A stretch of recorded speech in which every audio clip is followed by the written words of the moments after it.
لطيفة جدا جدا، وهنستخدم فيها حاجة جديدة وهي الكيس الحراري.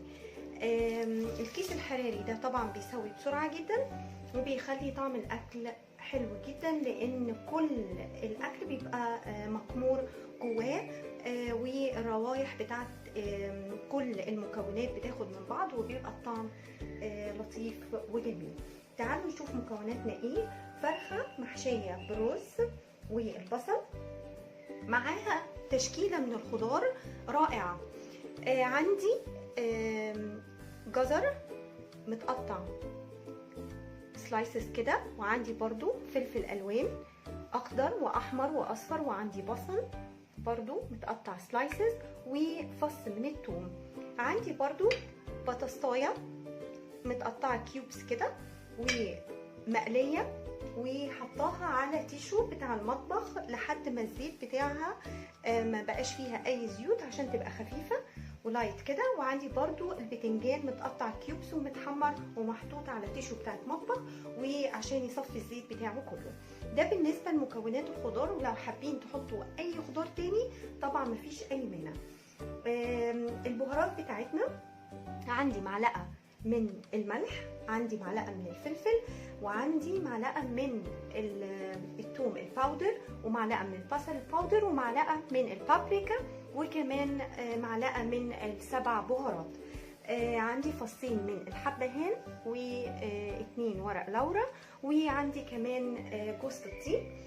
كل دي البهارات بتاعتنا هنحطها على الخضار، بس الاول هنجهز الفرخه ونحشيها، وهنحط كل الخضار ده تحتيها في الكيس الحراري، وهنقفل عليها ونحطها في الفرن لمده ساعه كامله. ومش قادره اقول لكم طعم والريحه بيبقى حلوين قد ايه. طبعا اكله جميله وجديده ولطيفه وسريعه. بنحط كل حاجه في الفرن وبتطلع عندنا الرز والفراخ والخضار كله مع بعضه. الفرخه طبعا انا نضفتها وبملح وخل وليمون كويس جدا، ونقعتها. وهجيب لكم برده السوليوشن اللي احنا بنحط فيه الفراخ، هقولها لكم في حلقه ان شاء الله. بعد ما نضفناها تبلتها، جبت بصلايه صغيره ومعاها حبهان مطحون وفلفل وملح، وتبلت الفرخه زي ما انتم شايفين كده اهو بالبصل، ان انا بحب احشيها بالبصل زي احنا متفقين. ده بيدي طعم للفراخ حلو قوي قوي. بحشيها اهو كده بالبصل وبتبلها، وسبتها وهعمل لها الرز بتاعها كوبايه رز مغسوله، ومعاها بصلايه كبيره وملح ومعلقه من الفلفل الاسود. ده هنعمله دلوقتي مع بعض. وبسوي الرز نص سوا، يعني مش بسوي الرز كامل التسويه، عشان انا باخده احشي بيه الفرخه وبقفلها وبحطها مع كل الخضار وبيكمل سواه مع الخضار. تعالوا نشوف اول ستيب ايه. يلا بينا نبتدي نعمل رز الفراخ مع بعض. هنحط معلقتين كبار من الزيت،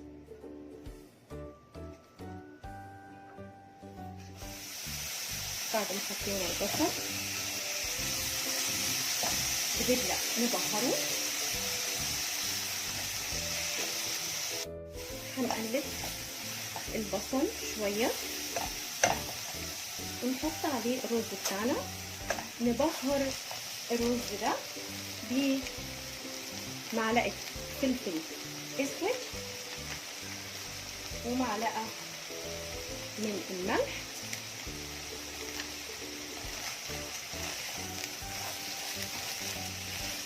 وهنسويه بميه عشان احنا هندخله جوه الفرخه. مش محتاجين ان احنا نسقيه بشوربه ولا اي حاجه. لو ما عندناش شوربه يعني ممكن نسقيه بفص حبهان، وهنسقيه بشويه ميه عشان انا مش عايزاه يستوي كاملا، انا عايزاه نص تسويه عشان هيكمل سواه جوه الفرن جوه الفرخه. كده قلبنا الرز بالبصل شويه تمام. هنحط رشه جوز الطيب تدي طعم وريحه جميل قوي قوي قوي.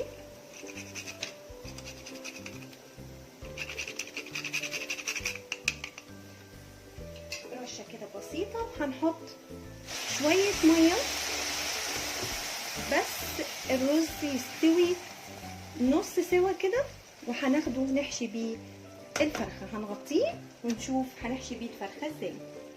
تعالوا نشوف الخطوه الثانيه ايه. انا بجيب اهو بايركس بتاعي، بحط فيه كل الخضار، البتنجان المقلي وعليه البطاطس وعليه شرايح الفلفل الكالرز الالوان المختلفه، وبحط شرايح البصل، كل ده مع بعضه.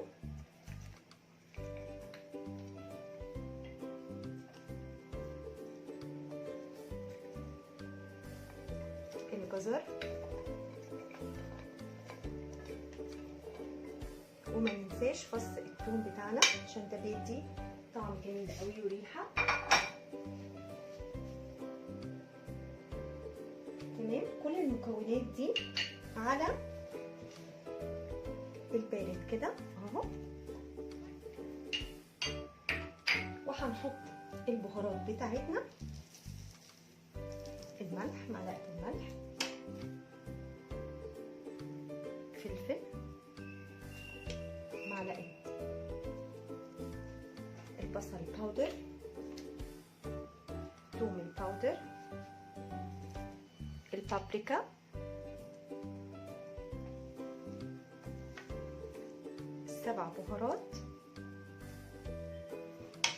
وبنحط برضو ورق اللورا بتاعتنا و 2 الحبهان. وهنبدأ نقلب المكونات دي مع بعض. هنبدأ نقلب كل المكونات دي مع بعض عشان البهارات تاخد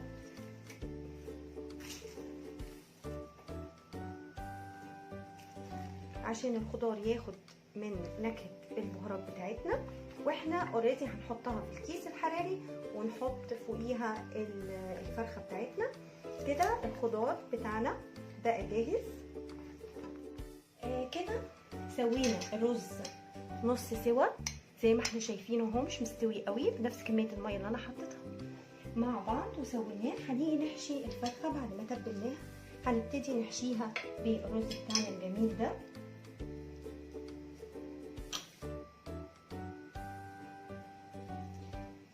طبعا رشة جوز الطيب اللي انا حطيتها على الرز والفراخ هتديله طعم يجنن. انا بحشي الفراخ زي ما انتم شايفين اهو، بملاها. ابتدي احط من فوق هنا كده عشان تبقى مليانه رز، واوريدي هو هيستوي مع سوا الفراخ والخضار، هيكمل سواه وهيبقى ياخد من الأطعم الجميلة اللي احنا حاطينها دي. طعمه خطير. طبعا كوباية الرز كفاية قوي على الفرخة، ملياها اهو زي ما احنا شايفينها وجميلة جدا. هنبتدي نجيب توث بيكس كده اللي هي خلة الأسنان، ونقفل بس الفرخة عشان ما تنزلش الرز بتاعها من تحت ومن فوق كده.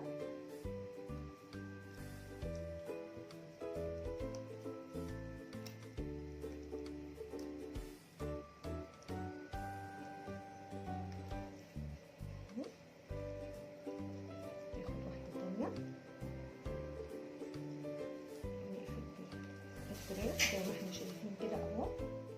كده بعد ما حشينا الفرخه بالرز قفلناها بالتوث بيكس كده بخله السنان وبقت جاهزه. طبعا هي خدت كوبايه الرز كامله وكان نص سوا زي ما احنا شايفينه. هنيجي دلوقتي نفتح الكيس الحراري بتاعنا وهنحط فيه الخضار بتاعنا. الخضار احنا حطيناه وحطينا عليه البهارات، بس انا حطيت عليه كيوب من الزبده عشان يديله طعم جميل قوي. طبعا مش محتاجين نحط اي ميه ولا اي شوربه ولا اي حاجه. كل الخضار ده بينزل السوليوشن بتاعه مع الفراخ وبيستوي تماما مع الفراخ. هنبتدي نقلبه كده في الكيس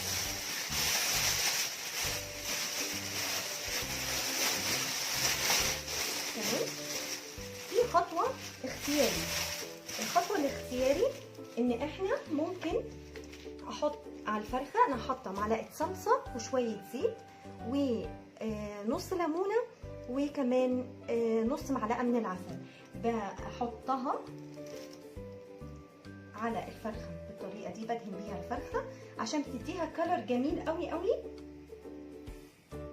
وطعم رائع. دي اختياري، اللي حابب يعملها يعملها، اللي مش حابب خلاص مفيش اي مشكله. هي اصلا بتبقى طعمها رائع وجميل جدا. بنعمل الفرخه من كل الاتجاهات عشان هنحطها فوق الخضار على طول.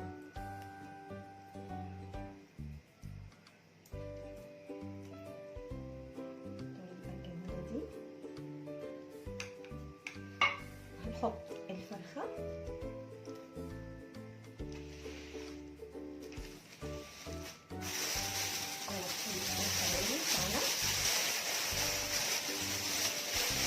الخضار كده وهنبتدي نقفله.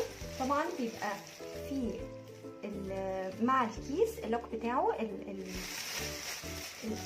بتاع الكيس بنقفله كويس عشان ما يطلعش اي بخار وتبتدي تستوي كويس جدا.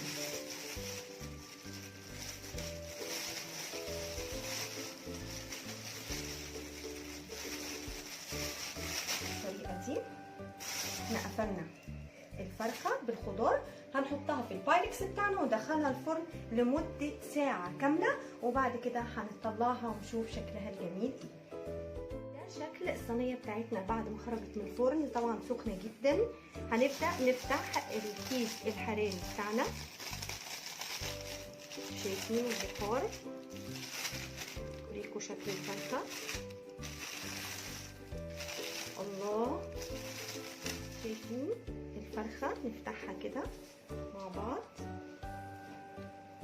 الرز يجنن والفراخ مستوية تماما. طبعا طعمها اكيد روعة. ندوق كده،